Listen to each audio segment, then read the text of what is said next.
Good afternoon, everyone. First of all, can I extend the warmest possible welcome to the President of the United States and to the First Lady to Downing Street, and say how delighted I am to see them both here. And as you would expect, I think, I would like to say some words about the latest terrorist outrage that has occurred today in Turkey.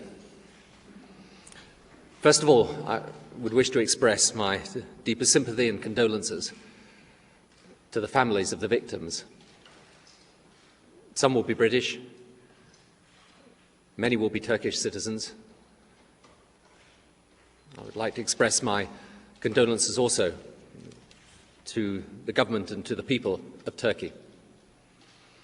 And once again, we're reminded of the evil these terrorists pose to innocent people everywhere and to our way of life. Once again, we must affirm that in the face of this terrorism, there must be no holding back, no compromise, no hesitation in confronting this menace, in attacking it wherever and whenever we can, and in defeating it utterly. It should not lessen, incidentally, in any way at all, our commitment to Iraq. On the contrary, it shows how important it is to carry on until terrorism is defeated there as well. Because it is in a free, democratic, and stable Iraq that not just the violence, but the wretched and backward philosophy of these terrorists will be defeated and destroyed. Yesterday, as some of you will have heard, the President of the United States delivered a powerful, telling speech extolling the virtues of freedom, justice, democracy, and the rule of law, not just for some people, but for all the peoples of our world. Today, the fanatics of terror showed themselves to be callous, brutal murderers of the innocent, and the contrast could not be more stark. There may be some who think that Britain would gain from standing back from this struggle, even some who believe that we, in the United States and our allies, have somehow brought this upon ourselves. Let us be very clear. America did not attack al-Qaeda on September the 11th. Al-Qaeda attacked America, and in doing so, attacked not just America, but the way of life of all people who believe in tolerance and freedom, justice and peace. Today we issue for you, in the light of this latest outrage, a short summary on the casualties and cost of terrorism. It's quite interesting to see just how many countries have been affected, what the cost of terrorism is, how many thousands of people have died over this past period of time. Many of the victims, incidentally, Muslim people, not least the civilians murdered in Iraq. So this is a time to show strength, determination, and complete resolve. This terrorism is the 21st century threat.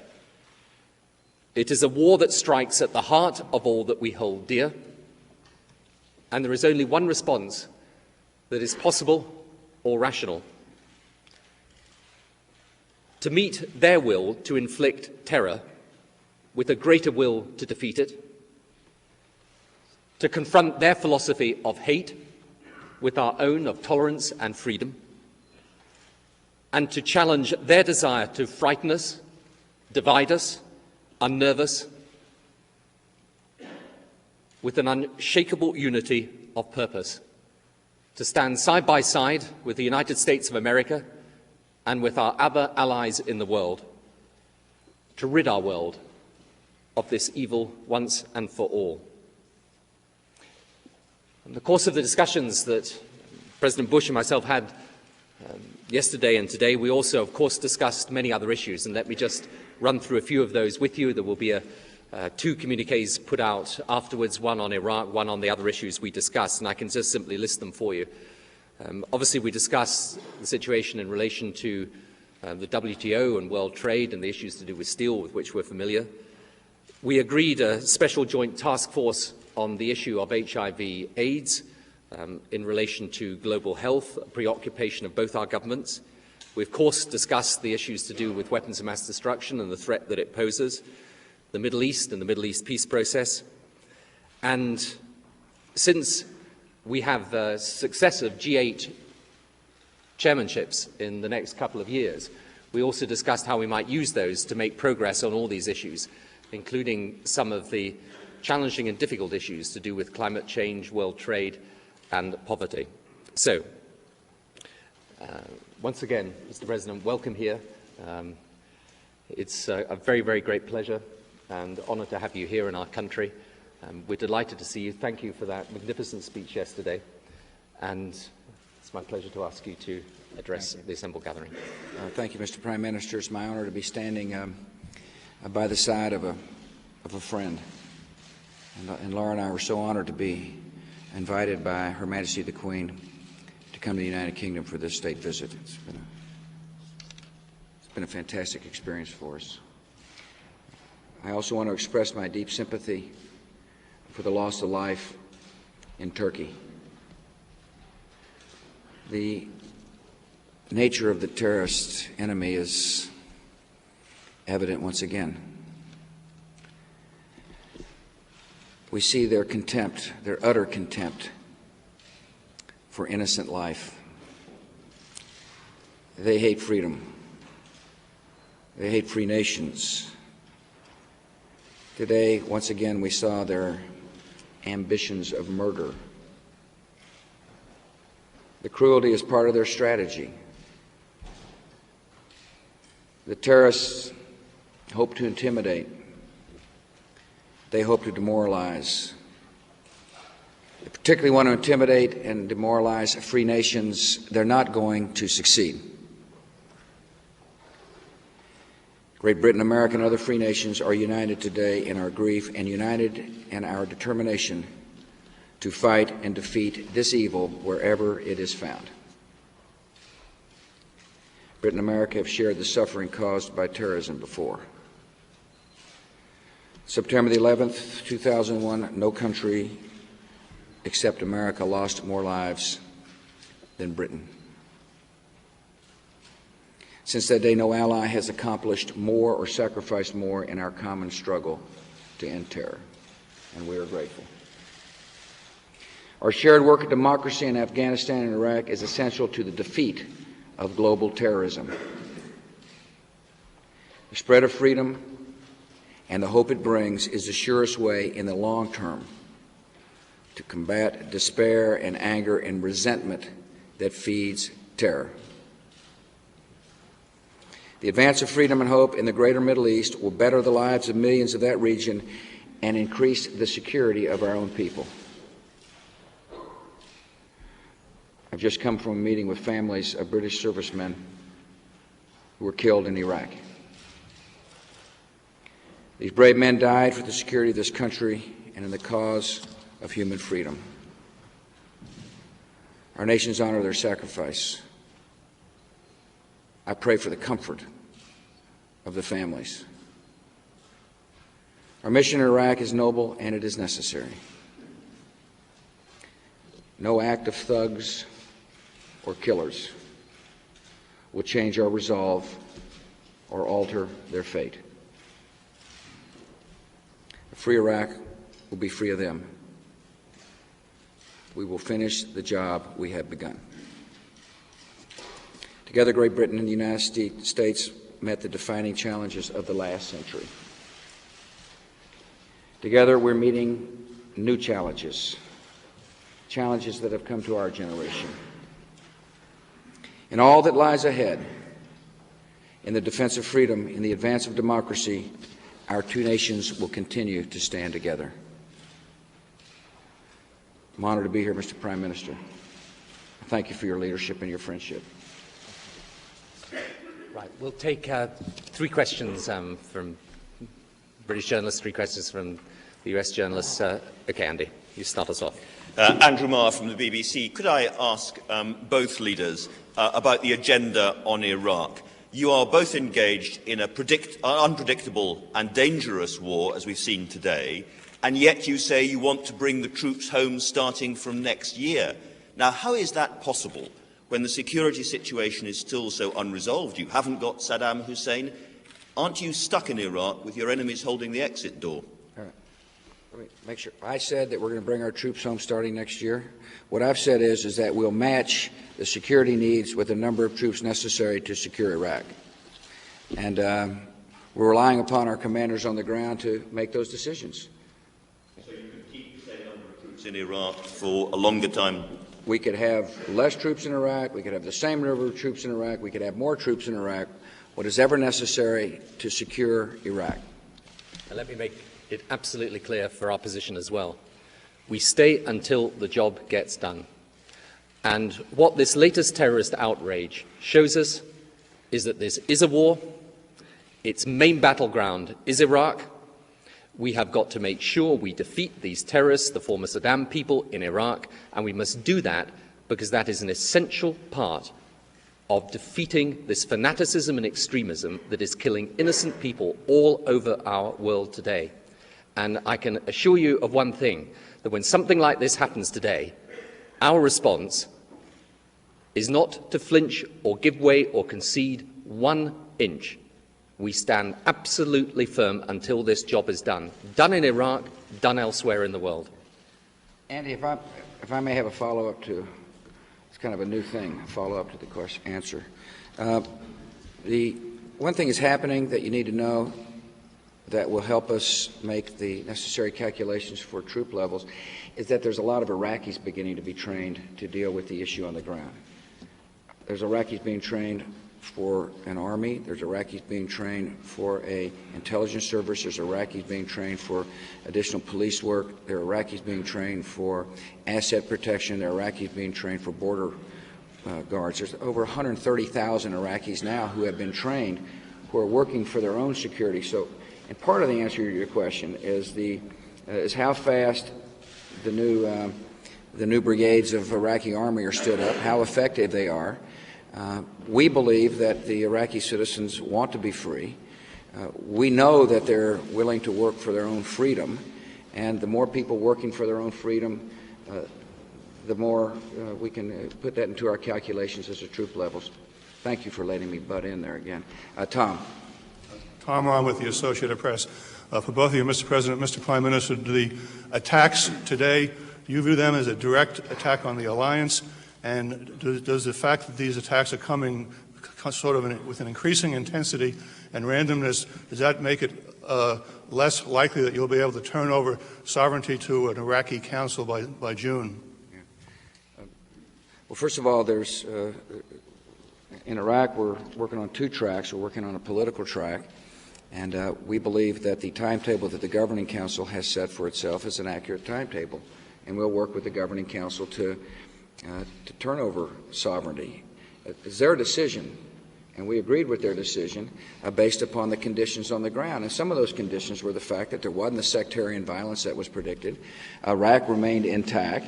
There wasn't the mass refugee flows that had been predicted. There wasn't starvation that had been predicted. In other words, the conditions on the ground were such that the Governing Council felt like they could move forward in a constructive way, and we supported that. Secondly, these terrorist attacks are attacks on freedom. And, they attack when they can. And our job is to secure our homelands and chase down these killers and bring them to justice. And we're making good progress with al-Qaeda. And if you were to view al-Qaeda's organization structure as with kind of a board of directors, and then there would be the operating management, we're dismantling the operating management. 1 person at a time. We're on an international manhunt. That's why relations and cooperation between our intelligence services are essential to secure the people of our respective countries. And I will tell you, the Prime Minister's cooperation has just been unbelievably good, as has the intelligence service of Great Britain. A fine group of people, by the way, people who are dedicating their lives to the security of the people of this great country. And the more we share intelligence with other nations, the more likely it is that we'll be able to rout out these terrorists. That's why the phone call I had with Prime Minister Erdogan was an important phone call, when I assured him we're willing to work with the Turkish government, as are the Brits willing to work with the Turkish government, to share information and to find these killers so they don't kill again. I don't know the nature of the casualties today, but I do know the nature of the casualties in the recent attack in Istanbul. More Muslims died in that attack. These are al-Qaeda killers killing Muslims, and they need to be stopped, and we will stop them. See, here's where we've got to see what this struggle is about, because you can see it clearer and clearer day by day. This is a struggle between fanaticism and extremism on the one hand, and people who believe in freedom and intolerance on the other. And these attacks have been building for years. They came to their height, in September the 11th, but that actually wasn't the first attack that al-Qaeda was perpetrating against America and other countries. And you look around the world today, and I tell you, in virtually every place there is trouble and difficulty, these terrorists and fanatics are making it worse, whether it's Kashmir, whether it's Palestine, whether it's Chechnya, wherever it is. And they're prepared to kill anyone, they're prepared to shed any amount of bloodshed, because they know how important this battle is. And here's why Iraq is important in this. Because in the end, their case, which is based on dividing people, the Arab world and the Western world, the Muslim world and the Christian world and other religions, their case is that we are in Iraq to suppress Muslims, steal their oil, to spoil the country. Now, we know, you know, that all those things are lies. Right? They know, therefore, that if we manage to get Iraq on its feet as a stable, prosperous, democratic country, the blow we strike is not just one for the Iraqi people. It is the end of that propaganda. And that's why they're fighting us. And when you say, is this attack today directed at our alliance, it's directed at anybody who stands in the way of this fanaticism. And that's why our response has got to be to say to them as clearly as we possibly can, you are not going to defeat us, because our will to defend what we believe in is actually, in the end, stronger, better, more determined than your will to inflict damage on innocent people.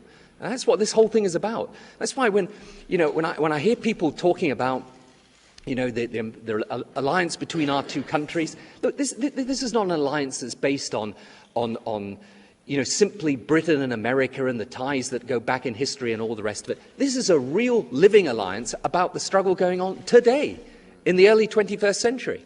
And if we don't win this struggle, it's not just Britain and America that's going to suffer. People everywhere are going to suffer. And that's why it's important. And, if they think that when they go and kill people by these terrorist attacks, they're going to somehow weaken us or make us think, well, this, let's shuffle to the back of the queue and hide away from this, they are wrong. That is not the tradition of my country, and it's not the tradition of the British people or the American people. Yeah, Adam. What do you say to those people, both those who support what your two governments have done since September 11th and those who oppose it, that in fact the treatment of the captives in Guantanamo Bay actually belies all your talk of freedom, justice and tolerance? And on a specific point, in view of the comments from the Secretary of State and from Charles Kennedy and Michael Howard, is there, on the minority of British nationals who are captive, an explicit offer from the United States to repatriate them? And if that depends on a request from you, Prime Minister, are you prepared to make it now? Well, first of all, let me just deal with a very specific issue of the British nationals over in Guantanamo Bay. We are in discussion about this. I've already said in the House of Commons it will be resolved in one of two ways. Either they will be tried by the military commission out there, or alternatively they'll be brought back here. Now, we're in discussion at the moment. Well, it will be resolved at some point or other. It's not going to be resolved today, but it will be resolved at some point soon. Let me just say this to you, however, about Guantanamo Bay, indeed, the people that are there. Again, let's just remember, this arose out of the battle in Afghanistan, that arose out of September the 11th and the attack there. And the very fact that we are in discussion about making sure there are fair procedures for trial, or alternatively, it's up to us, as the President very fairly has said, these people come back here, is an indication that we actually treat people differently. So even though this arose out of this appalling, brutal attack on America on September the 11th, nonetheless, we make sure that justice is done for people.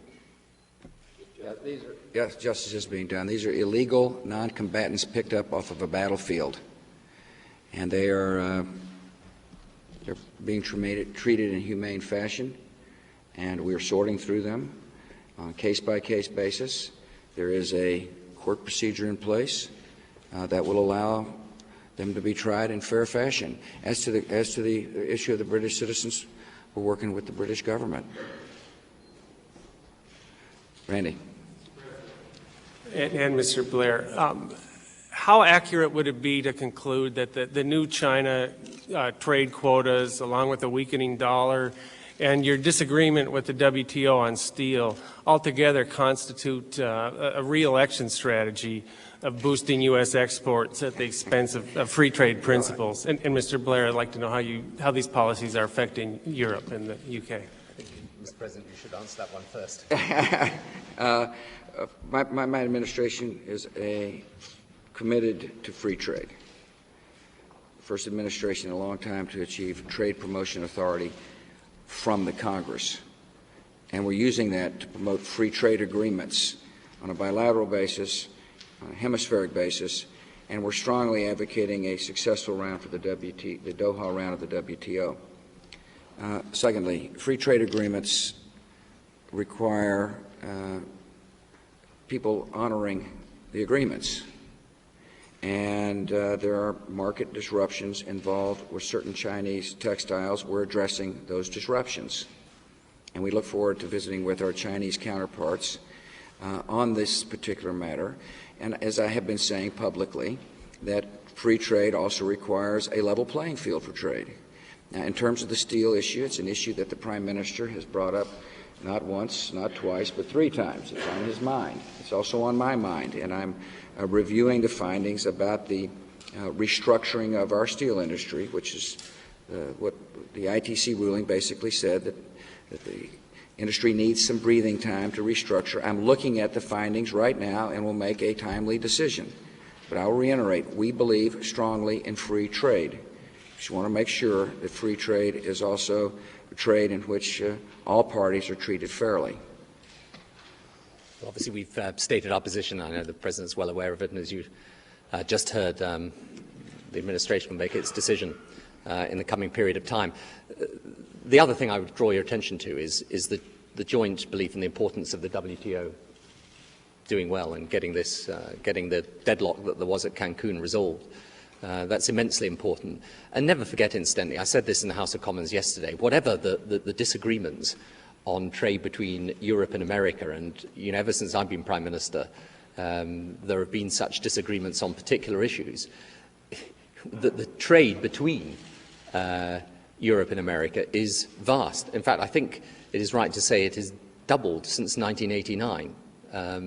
It amounts to a huge amount of money and jobs both ways every single year. So that's not to say we don't have to resolve these issues, and I hope we can resolve them soon, but I don't think we should forget the bigger picture either. Nick. Nick Robinson, ITV News. What do you say to people who today conclude that British people have died and been maimed as a result of you appearing here today, shoulder to shoulder, with a controversial American president? And Mr. President, if I could ask you, with thousands on the street, with thousands marching on the streets today here in London, a free nation, what is your conclusion as to why apparently so many free citizens fear you and even hate you? I'd say freedom is beautiful. It's a fantastic thing to come to a country where people are able to express their views. Why do they hate you, Mr. President? Why do they hate you in such numbers? I don't know that they do. All I know is that people in Baghdad, for example, weren't allowed to do this up until recent history. They're not spending a lot of time in North Korea protesting the current leadership. Freedom is a wonderful thing, and I respect that. I fully understand people don't agree with war, but I hope they agree with peace and freedom and liberty. I hope they care deeply about the fact that when we find suffering and torture and mass graves, we weep for the citizens that are being brutalized by tyrants. And finally, the Prime Minister and I have a solemn duty to protect our people. And that's exactly what I intend to do as the President of the United States, protect the people of my country. And to answer your first question and your other, indeed,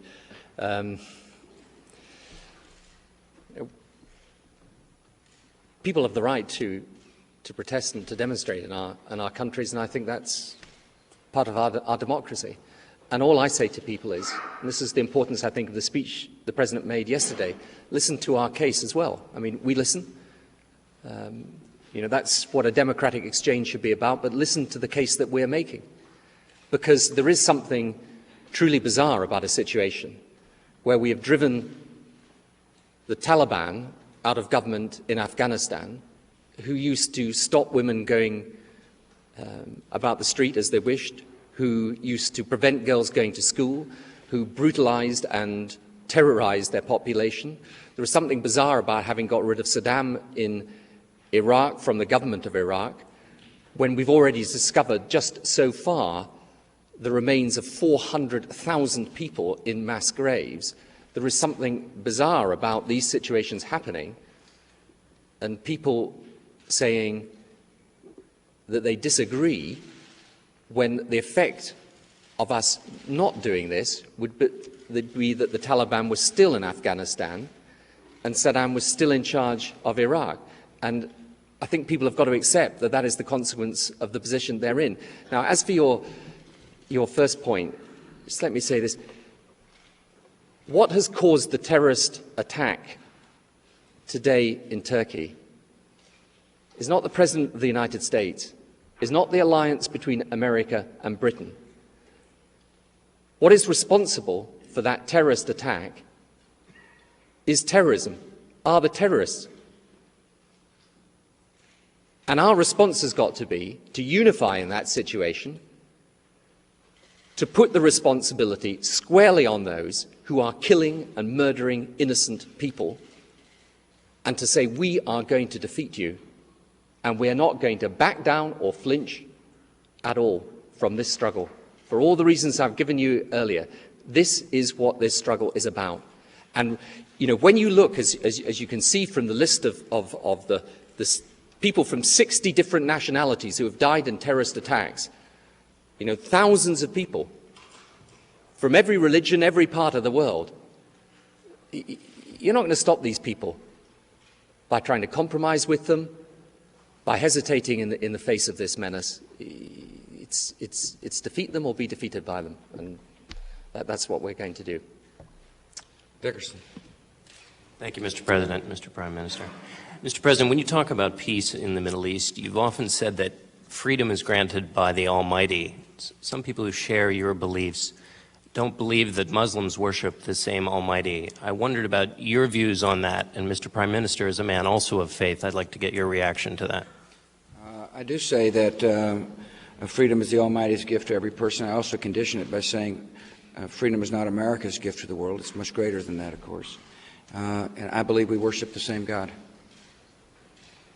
And I believe that if people are given the chance to have freedom, whatever part of the world they're in, whatever religion they practice, whatever faith they have, if they're given the chance to have freedom, they welcome it. And I think it is the most appalling delusion that actually affects some people, even within our own societies, that somehow, though we, in our countries, love freedom and would defend freedom, somehow other people in other parts of the world don't like it. And the reason why they like freedom is because then, if you've got freedom and democracy and the rule of law, you can raise your family, you can earn a decent standard of living, you can go about your daily business without fear of the secret police or terrorism. And in those types of societies, the terrorists who thrive on hatred and fanaticism, they get no breeding ground, they get no breathing space. And the really important thing, and I just wanted to say this about the President's speech yesterday, because I hope, I mean, people sometimes say to me, well, you've got a Republican president, centre-left government here in Britain, how can you two guys work together? On this issue, I believe people from whatever side of the political spectrum they're on can respond to the call that in the end, the best security we can have is not just through our armed forces and intelligence services, magnificent though they are, but actually through our values, through the spread of those values of freedom and justice and tolerance throughout the world. And the case the President made yesterday, I think, is a really powerful call, not just to people in our own countries, but to people right throughout the world, that these are basic human values. They're not in the ownership exclusively of America or Britain or the West or any particular religion. They're human values. And actually, every time you give people the chance to have those values, they opt for them. Of course they do, because they're the values that sustain the human spirit. Okay.